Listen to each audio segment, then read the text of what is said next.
Hey everybody, so today I want to talk about Untamed. What a unique and original concept for my channel. If you've been around for a while, you know I have been maining this spec since Ender Dragon's launch, and I've had a complete blast with it. But recently there's been a sort of meta build that has popped up with the condition build that is really good. I mean, it does very high DPS. It's the highest DPS build on Snowcrows right now, which is pretty crazy, considering that, I mean, I've been saying for a while that this spec is really good, and a lot of people have just completely ignored me. But yeah, all of a sudden when they buff the axes up, oh, now it's insane, right? Even though it was really good before. But I will say this is going to be a simpler build, so this isn't going to be that build in particular. This is going to be a much simpler build. This is actually very, very similar to the shit I've done in the past. I ain't going to lie, but I'm making this video again because a lot of people seem to have the misconception now and get turned off by Untamed that it's a really hard, you know, balls deep, oh my shit, fuck, this is incredibly hard spec. It is if you're using the trait Fervent Force. So this is a really unique and cool trait. This is essentially the trait on Untamed, right? This is what really makes it very powerful. Is disabling a foe reduces the cooldown of all your equipped skills, which is really, really good. Now, unfortunately, some weapons like the Greatsword do not take advantage of this nearly as well as if you were to run Hammer or a condition build with axe and all that. So yeah. So, you know, it's like, oh, why would you use anything besides that, right? Well, if you're not trying to sit still and look at your action bar the entire time and just trying to have a more simple, fun playstyle that is actually very similar to the core Ranger experience or even Soul Beast that you would get, Ferocious Symbiosis is going to be the way to go for a DPS build if you're looking for that. It still puts out respectable DPS. You're not going to be, you know, kicked out of groups just because you're using Ferocious Symbiosis over Fervent Force. So yeah, I just wanted to say that this essentially plays very similar to core Ranger or Soul Beast. So we're going to be going over how it's a little bit different in a bit. But yeah, we're going to be going over equipment now. So Berserker's gear with Skull Runes. A lot of people make the mistake of putting in Marauder in this game. Don't do that nowadays. It's completely pointless nowadays that we have the J-Bot core and the reinforced armor buff you get instead of repairing nowadays. So yeah, there's no need to use any of that gear anymore because of the fact that you can burst things down incredibly easy on this build in open world content. So yeah, Scholar with Berserker, all Berserker. The Untamed gives you more health by default, so I got 21.2k health here. And this is with no buffs or anything. I just have the reinforced armor buff and then a tier 10 J-Bot core. So yeah, it's pretty fucking insane. You get a lot of health. There's no need for any health gear, okay? It's a waste. You're going to be losing damage. It's just not a good idea, in my opinion. You can use it if you want. But so we have the longbow and the greatsword. Hammer is actually going to be your best power DPS option for this build. But for open world stuff, I do prefer the Greatsword because it still puts out good damage, but actually has more utility for the open world than what you would see with the Hammer. So the Hammer, all 5 skills are very powerful damage skills whenever you are in your unleashed state, which most of the time you're going to be. That's another mistake people make a lot of the times on power builds. The specific is they keep their pet untamed a lot. That's not a good idea. Or unleashed. God, the spec is confusing with its fucking names. So yeah, I mean, you have a really powerful maul attack here, which actually makes your pet do more damage.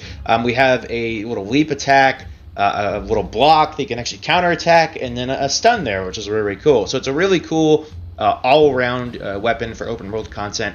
For instance, you're going to want to use the hammer. As far as the sigils go, I really have been enjoying Force and Air. So typically I'd use Strength for open world, but I actually find that Air and Force are actually a better option to go with. So Air is a really cool one, so it'll basically give you a lightning strike whenever you crit, which is really, really nice. Whenever we get Fury going, which is the vast majority of the time that we're playing, we have a 90% crit chance, and then whenever we flank a target, we can bump that up to 100. So there's actually no need to run Assassin's Gear or anything like that to get your crit chance up.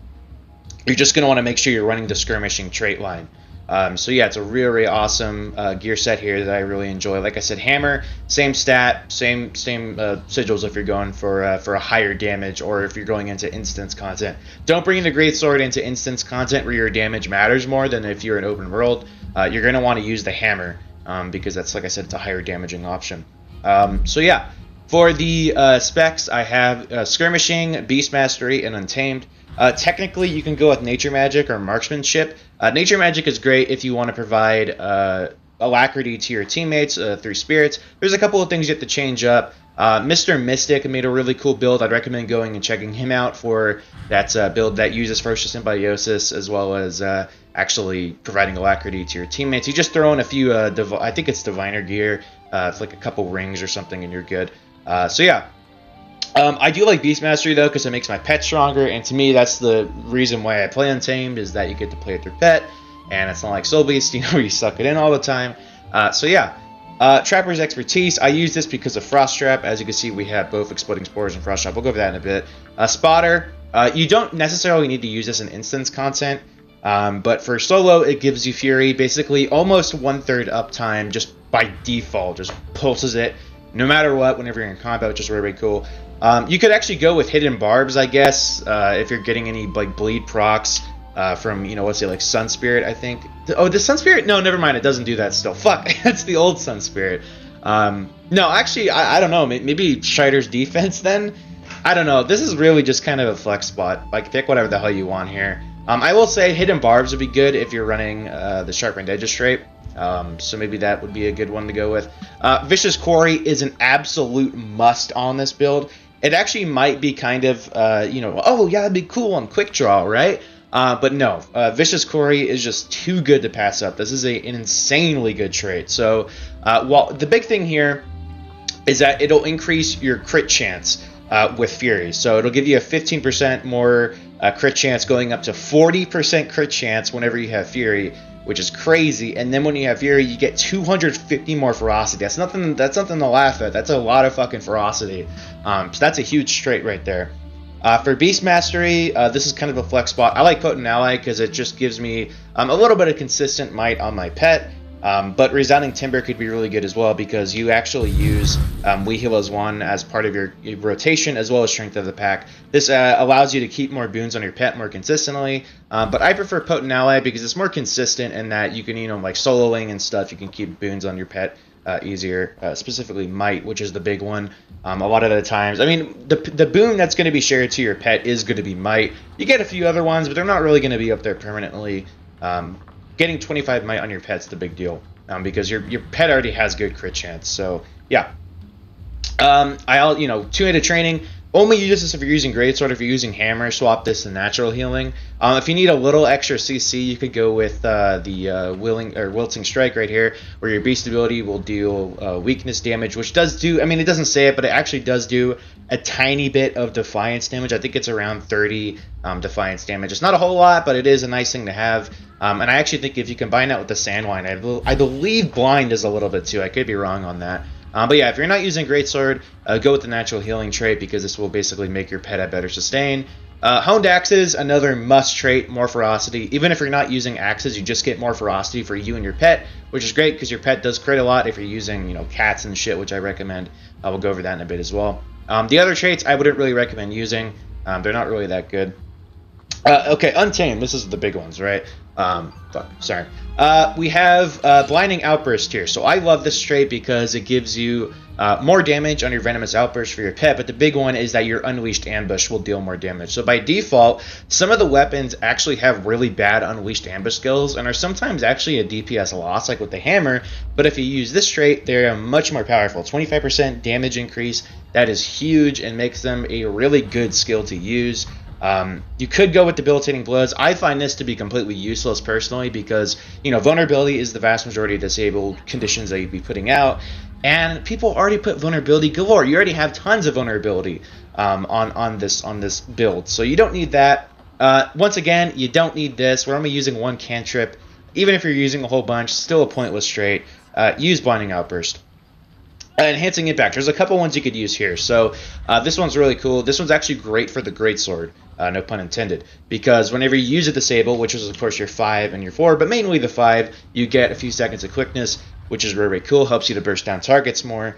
But Cleansing and Unleash is also a really cool trait because whenever you unleash yourself or your pet, you actually remove 2 conditions. It's on a 10-second interval, but it's still really cool. It's a nice condition removal. We don't have any condition removal on this build.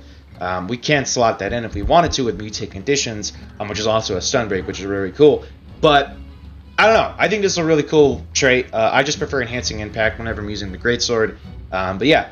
And finally, as we talked about earlier, Ferocious Symbiosis is the must here. I wouldn't recommend using Restorative Strikes. This actually used to be way more powerful. I believe it was 10%, and then they nerfed it down to 5% for some stupid-ass reason. But yeah, Ferocious Symbiosis, gonna be the way to go here if you're looking for that simple build that we've been talking about. Oh shit, I did not expect this to happen. Ambush, man! Oh my god! It's a fucking ambush! I mean, this will actually be a good time to show off that this build is pretty powerful. There's definitely better builds for Open World, no doubt about it, but it's still a really, really fun build. So yeah, for utility skills, We Heal as one is a must heal. I've actually ignored this a lot in my previous builds. This one's a must because you use it as part of your rotation to grant boons to your pet. Primarily Might, 10 seconds of Might there. I really hope that they make this full duration for all your boons in the next patch. I really hope so. God, I hope so. Or just move the boon sharing trait to Beast Mastery. I fucking hope so. Exploding Spores and Frost Trap. This is a great AoE damage or even single target damage combo. Whenever you're using Exploding Spores, you actually want to make sure you're in the middle of the target as much as possible so all of your spores can hit the target.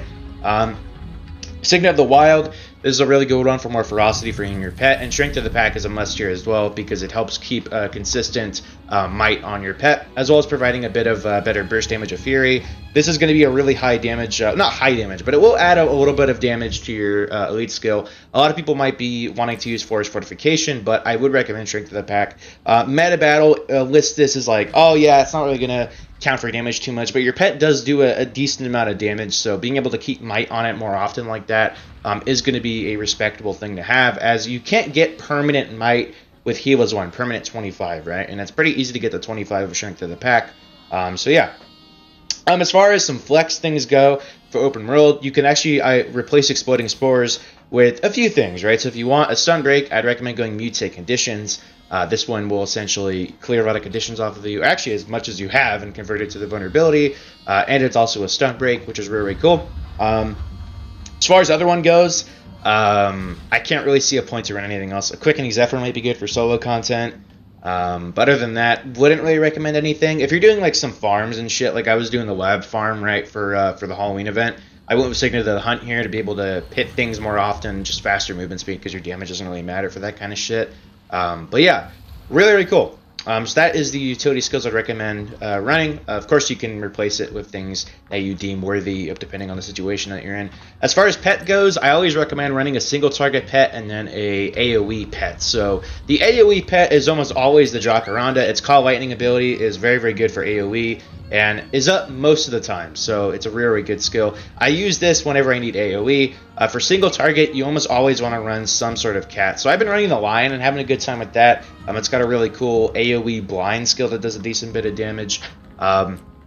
Tiger's really cool, keeps Fury on your pet constantly, which is great. And then of course we have the Lynx, which does quite a bit of bleed damage there. So yeah, really any cat is good, besides the White Tiger. Because that has its own kind of unique skills. But yeah, the Sand Lion is a pretty cool one. Just use whatever you think is cool, honestly.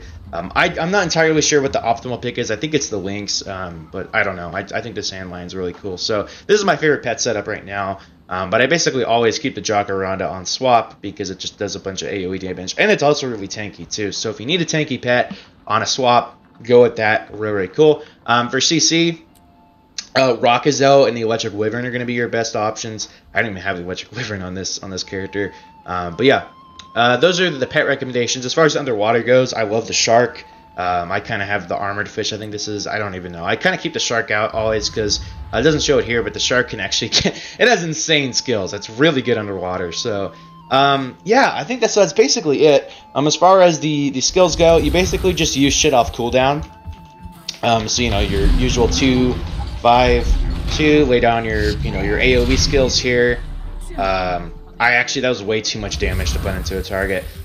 So whenever you see this unleashed power buff on your hotbar here, you want to actually switch to your pet being unleashed, use the 3 skills, go back to your stealth being unleashed, and then use the 1, and then just repeat that whenever you use that unleashed power buff, whenever you see that on your hotbar. It does actually quite a bit of damage there, and the Great Sword Unleashed skill is super awesome. I love how much damage it does. So yeah, as you see, my pet's actually tanking a bit of stuff too, which is really cool. It does pretty good aggro control. The Jacaranda is really good at that too, because it gets the aggro very easily. But yeah, so as I said, Hammer is going to be a better option Hammer, I kind of just spam all the skills off cooldown. I'm sure there's a way to actually do it properly. So let me go ahead and put this on really quick. Force, boom, boom. I would change my transmog of it, but we're not going to do that right now. So for this, you want to actually use all your skills, and then most of the time you want to use it whenever you're unleashed, because the thing is with the hammer is the skills change. So whenever your pet's unleashed, it's very CC focused, right? So you could use all these skills for crowd control damage for defiance bars and shit, but then these you're going to want to be using for damage. So I'll go ahead and show off this really cool ambush skill in here as well. So we'll go and show this off. It kind of spins around, which is really, really cool. Reminds me, I think it's the same animation as the Great Sword 2 on the Guardian, but yeah. So that's the build. It's a really fun, easy build to play, and you know it's nothing really insane. I wouldn't say it's a low input build or low intensity, but you know it's definitely not nearly as high as Fervent Force. That's for fucking sure. So yeah, there you go. Peace.